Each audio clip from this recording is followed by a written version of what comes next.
Council Liaison report. Member Liaison Council members, welcome. Thank you. Thank you for having me. I'm replacing Ann tonight. I'm going to go briefly through a couple of the recent council updates. If there's a particular item you have an interest in or asking further questions on, please feel free to stop me. My name's Don Rocher, for those I have not met. Let's see here. Their first council meeting back from the July break, we considered a number of items. A lot of them were related to a potential sales tax measure, potential public safety tax, potential Measure B modifications. There's also, I believe, an open negotiation with our bargaining union's proposal in front of us. The council, for a number of different reasons, was unable to come to a consensus on any of those. So there were no items placed on the November ballot around these items.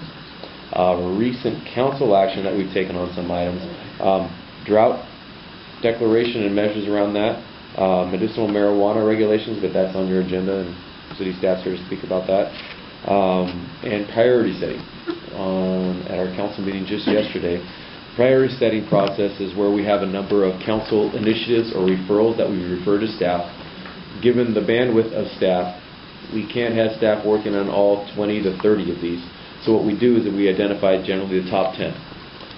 We work through those through the year, and then at the end of the year we conclude and see which ones we've completed and take those off the list and then add new ones.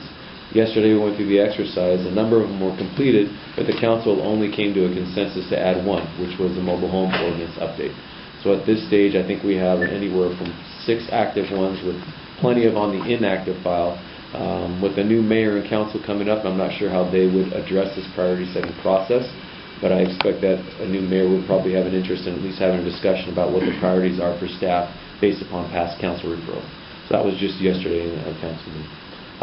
And a future item, I think, just to bring up that we might be considering would be the housing impact fee.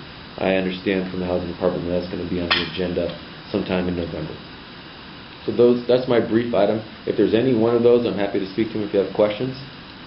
And if not, thank you. Yes, sir. Actually, I just have one. Would it do any good for the council if you had the reactions of the Neighborhoods Commission to what's on that priority list? I was actually thinking about that as I was driving over here, thinking about the ones that are on the inactive file that weren't selected for council referral. Yeah. Weighing in on those that are there and what the Neighborhoods Commission might have an interest in seeing as a priority based upon what you're hearing from either your residents or your district that you represent.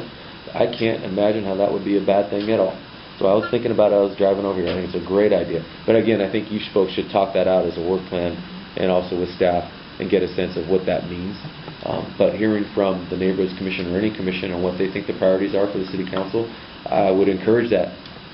It's a great idea.